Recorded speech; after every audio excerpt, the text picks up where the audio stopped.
तर विद्यार्थी मित्रांनो, आपण मागच्या व्हिडिओमध्ये शब्दांच्या जाती कोणत्या आणि त्यांच्या व्याख्या बघितल्या होत्या। या व्हिडिओमध्ये आपण नाम या शब्दाच्या जातीचे प्रकार बघणार आहोत। तर नामाचे मुख्य 3 प्रकार असतात: सामान्य नाम, विशेष नाम व भाववाचक नाम। मुख्य 3 प्रकार एकदा माझ्या मागे म्हणायचं आहे: सामान्य नाम, विशेष नाम आणि भाववाचक नाम। आणि जे नामाचे हे 3 प्रकार आज आपण व्याख्यांसकट आणि उदाहरणासकट बघणार आहोत, म्हणून तुम्ही व्हिडिओ शेवटपर्यंत बघा। नवीन असाल तर नक्कीच अशाच नवनवीन व्हिडिओसाठी आणि अगदी सहज साध्या सोप्या भाषेमध्ये शिकण्यासाठी चॅनलला नक्की सबस्क्राईब करा, लाईक करा, शेअर करा।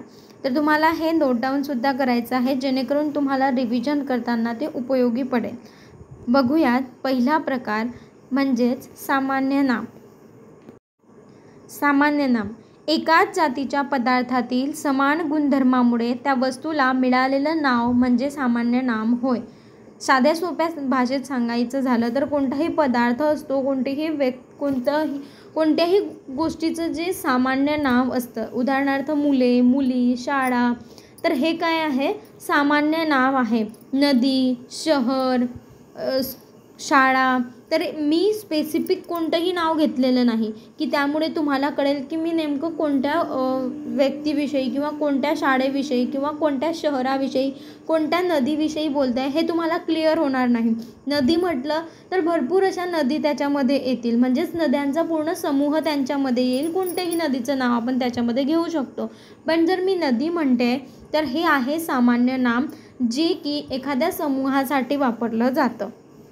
एखादा म्हणजे जो समूह असतो, जसं मी फक्त मुले म्हटलं की मुले उभे राहा, तर सर्वचे सर्व मुलं उभं राहतील। पण जर मी म्हटलं दुर्गेश उभा राहा, तर एक स्पेसिफिक नाव आहे, म्हणजे एक विशेष नाम आहे ते। तर विशेष नाम म्हणजे काय ते बघूया। जे नाम एकाच जातीच्या विशिष्ट व्यक्तीचा, प्राण्याचा किंवा वस्तूचा बोध करतं त्या नावाला विशेष नाम म्हटलं जातं। आता बघा, सामान्य नामच्या अगदी उलट विशेष नाम असतं। विशेष नाममध्ये व्यक्ती किंवा प्राणी किंवा वस्तू या एका विशिष्ट व्यक्तीचा किंवा प्राण्याचा किंवा वस्तूचा बोध होतो, त्या नावाला आपण म्हणतो विशेष नाम। मी नदी म्हटलं तर ते येईल सामान्य नाम। आणि जर मी गंगा नदी म्हटलं तर गंगा नदी म्हणजे एकच नदी, विशिष्ट नदी म्हणजे एकच नाव आहे, म्हणून आपण त्याला म्हणता येईल आपल्याला विशेष नाम। तसंच व्यक्तीचं नाव रामदास, पर्वताचं नाव हिमाचल, नदीचं दुसरं नाव यमुना, ही सारी उदाहरणं आहेत। तर ही आहेत विशेष नामची उदाहरणं, जे तुम्ही विशेष नाममध्ये वापरू शकतात। सामान्य नाम म्हणजे एकाच जातीच्या समूहाचे नाव आणि विशेष नाव म्हणजे विशिष्ट नाव। पुढे बघूया भाववाचक नाम। ज्या नामामुळे एखाद्या प्राण्यामधील किंवा पदार्थामधील गुणांचा, भावांचा अथवा धर्माचा बोध होतो त्या नावाला भाववाचक नाव असं म्हणतात। आणि एक गोष्ट लक्षात ठेवा की मी जेव्हा तुम्हाला विशेषण शिकवलं होतं, तर विशेषणसुद्धा या भाववाचक नामावरूनच बनत असतं।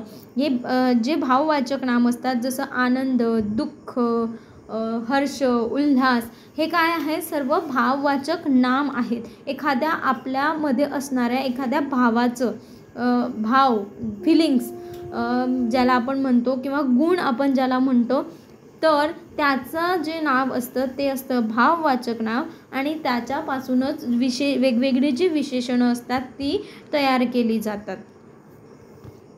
पुढचं आहे पदार्थवाचक नाम। तर पदार्थवाचक नाम हा सामान्य नामाचा उपप्रकार असतो, म्हणजे सामान्य नामामध्ये ते येत असतं, ज्याच्यामध्ये समूहच दाखवला असतो। तर बघा, जे घटक शक्यतो लिटर, मीटर किंवा ग्रॅममध्ये मोजले जातात, संख्येत मोजले जात नाही, तर ते जे नावं असतात ते पदार्थवाचक नाम असतात। म्हणजेच काय, जे घटक लिटर, मीटर किंवा ग्रॅममध्ये आपण मोजतो ते, किंवा आणि संख्येत त्यांना आपण मोजू शकत नाही, त्यांना म्हटलं जातं पदार्थवाचक नाम। जसं तांबे, कापड, पीठ, प्लास्टिक, पाणी, सोने, त्याच्यानंतर लोह, त्याच्यानंतर दूध, तर ह्या गोष्टी असतात त्या आपण लिटर, मीटर किंवा ग्रॅममध्ये मोजतो, आपण संख्येत मोजत नाही, म्हणून यांना म्हटलं जातं पदार्थवाचक नाम। पुढचं आहे समूहवाचक नाम समान गुणधर्म असणाऱ्या अनेक घटकांच्या एकत्रित समूहाला दिलेल्या नावाला समूहवाचक नाम म्हणतात. हे सुद्धा सामान्य नामचा एक दुसरा प्रकार आहे. समूहवाचक काय असतं तर समान गुणधर्म असणाऱ्या लोकांचा किंवा वस्तूंचा जो समूह असतो त्याला आपण म्हटलं जातं समूहवाचक नाम. बघा, समूहवाचक याच्यामध्येच त्याचा अर्थ दडलेला आहे की त्याचा तो समूह दाखवत असेल असं नाम. जसं जुडी, ढिगारा, गंज.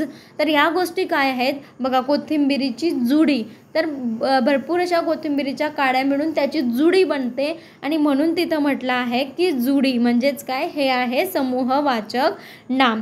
तर पदार्थवाचक नाम आणि समूहवाचक नाम हे सामान्य नामाचे 2 उपप्रकार असतात. आपण या व्हिडिओमध्ये नाम आणि नामाचे प्रकार पूर्णपणे अभ्यासले आहेत.